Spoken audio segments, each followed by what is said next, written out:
Boa noite, amigos ligados no Eli Torcedor. É, Cerca de 20 minutos atrás o jogo acabou no Maracanã. Vasco da Gama 1, Flamengo 4. Rapaz, que primeiro tempo do Flamengo, hein? Pelo amor de Deus, que felicidade foi ver um Flamengo com jogadas, com triangulação, coisa que há muito tempo não estava acontecendo no Flamengo. E hoje aconteceu. Mas vamos do começo. O Vasco, assim como o Fluminense na quinta-feira passada, estava com uma maior posse de bola, né? Tentando ali infiltração, tentando ali jogadas pelo meio, pelas laterais, semelhante ao Fluminense na última quinta-feira. Eu acredito que esse seja o esquema agora do Sampaoli daqui em diante, né? Até que na primeira jogada bem organizada do Flamengo, o Flamengo chegou ao gol com um golaço do Eric Pulgar, um chute de fora da área, aos 14 minutos do primeiro tempo. E aí, a partir daí, o Vasco foi se descontrolando aos poucos e o Flamengo ia conseguindo efetuar as jogadas, conseguindo explorar a falta de marcação que o Vasco estava tendo no primeiro tempo. A zaga do Vasco estava completamente desnorteada, exposta, né? E o Flamengo foi se aproveitando disso. Os gols não demoraram a acontecer, né? Aos 16 minutos, o Gerson fez o segundo gol do Flamengo, depois de uma roubada de bola do Ayrton Lucas, né, que tocou para o Arrascaeta, tocou para o Gerson, né, que foi lá e fez o gol de cabeça. E aí o Flamengo foi controlando a partida, a zaga do Flamengo, a zaga do Vasco novamente estava exposta, todo contra-ataque que levava era perigo de gol para o Flamengo, né?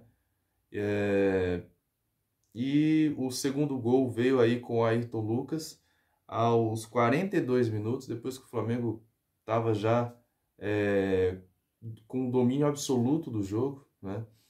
Aos 42 minutos, não sabe se foi o Gerson, se foi o Ayrton que fez, se foi o Pedro que fez. A bola pega no Pedro de fato. Eu acho que a arbitragem, se eu não estiver enganado, deu o gol para o Pedro, né? E aí, cerca de 5 minutos depois, o Ayrton foi lá, fez uma linda jogada, um contra-ataque rápido pelo lado dele, né? Deu um come ali no jogador do Vasco. E aí só tocou para o fundo das redes. 4-0 apenas no primeiro tempo. Um primeiro tempo impecável do Flamengo diante de um Vasco desnorteado, com a zaga exposta, vulnerável, onde o Flamengo soube aproveitar bem.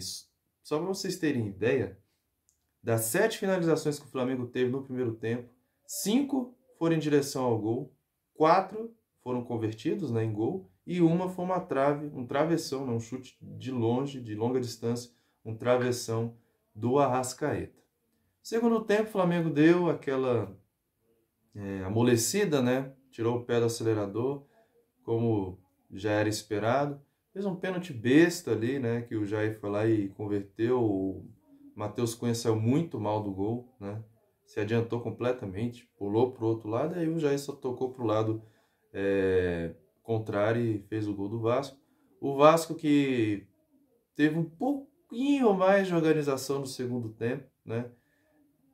Fazer mais as jogadas mesmo pela força física, né? Mas enfim, a partir dos 30, 35 minutos, o time perdeu, né, a força que tinha, já viu que a água já tinha ido pro brejo.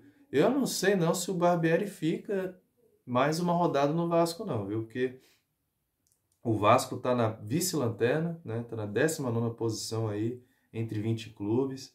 A situação tá começando a ficar mais complicada. O time que não vence aí se eu não me engano, 4 jogos seguidos com derrota.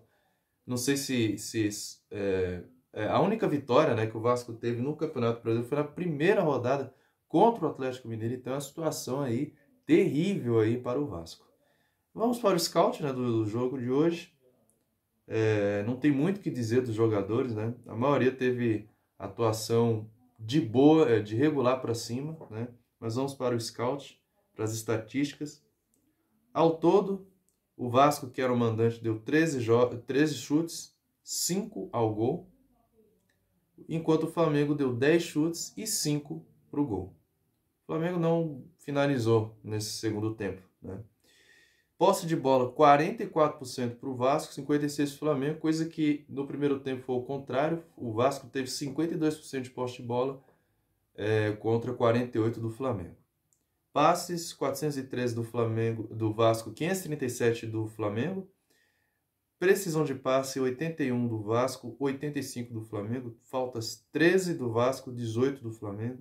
2 cartões amarelos para o Vasco, nenhum para o Flamengo. Nenhum cartão vermelho, impedimentos 2 para o Vasco, 0 para o Flamengo, e escanteios 4 para o Vasco, 8 para o Flamengo. Então, o Flamengo aí dominou na maioria dos quesitos aí, né, das estatísticas. E vamos para encerrar, né, a análise aí geral dos jogadores, de jogador para jogador.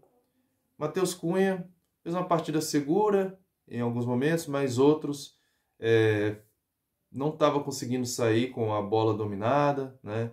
Estava dando alguns passes precipitados, então, no geral, ele foi regular apenas hoje. Não conseguiu defender o pênalti, né? Pulou muito mal no pênalti, então uma partida regular apenas. Wesley, desculpa, teve uma partida regular também. Fabrício Bruno teve uma boa partida. Davi Luiz, regular. Muito precipitado em algumas jogadas de ataque, muito precipitado em alguns passes, né? Ayrton, um dos melhores jogadores de hoje, não poderia ser diferente, né? Fez quase 2 gols, né? Fez um gol que foi dele de fato e o segundo gol foi computado para o Pedro, porque o Pedro tocou por último na bola, né? Pulgar também fez uma bela partida, e que golaço que o Pulgar fez, né? Outro jogador aí de chute de longa distância, né? De média e longa distância, que o Flamengo pode aí se aproveitar bem, né? Além de ser um jogador que tem uma ótima saída de bola, aparentemente um bom finalizador, né? Thiago Maia, uma boa partida. Gerson, o melhor do campo, disparado na transmissão do Premier. A Ana Thaís Matos e o Pedrinho elegeram ele o craque do jogo. Saiu ali com uma dor no ombro, espero que não seja nada de grave, mas foi o melhor jogador dessa partida, sim, o craque dessa partida.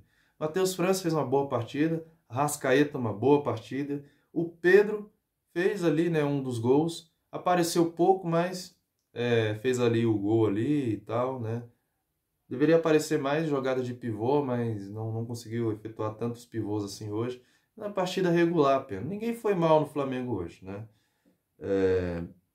E os jogadores que entraram foi o Everton Cebolinha, Felipe Luiz, Vitor Hugo e Arthur Vidal, sem nota, porque não acrescentaram muita coisa. O Everton Cebolinha tentou ali umas jogadas ali do lado dele, mas não acrescentaram muita coisa, então ficam sem nota. Mas é isso, o Flamengo vence esse jogo. Quinta-feira tem um jogo importantíssimo contra o Racing, nesse mesmo Maracanã, que vai estar lotado com certeza. A torcida que fez um espetáculo hoje, cantou do início ao fim, né? Mais uma vez. E em seguida, depois do Racing, tem o Grêmio, também pelo Campeonato Brasileiro, também no Maracanã. Então, a sequência aí para o Flamengo vencer, se classificar na Libertadores, aproximar ainda mais dos líderes. Nesse momento é quinto colocado do campeonato, né? Se vence o Grêmio ali, encosta ali provavelmente entre os 3 primeiros, no mínimo. E é isso. O São Paulo, pelo jeito, conseguiu encontrar a forma do Flamengo jogar daqui em diante. Vamos ver se isso vai se manter. O Gabigol vai voltar no próximo jogo. Torcer para que o Gerson não fique de fora, né? Porque ele sentiu uma dor ali no ombro. O Arrascaeta, quando saiu também, colocou um gelo ali também. Vamos torcer para que todos esses jogadores estejam à disposição. E quem ficou de fora também por contusão esteja de volta, como o Léo Pereira, né? Torcer para que eles estejam bem para jogar quinta-feira e vencer no Maracanã e encaminhar finalmente essa classificação. Meu canal aí que está com uma cara nova, né, uma logomarca nova, então eu quero agradecer aí ao Pedro lá de Salvador, que fez essa arte aí para mim, né? Fez o meu autorretrato, só que em formato anime, né? Eu gosto demais disso.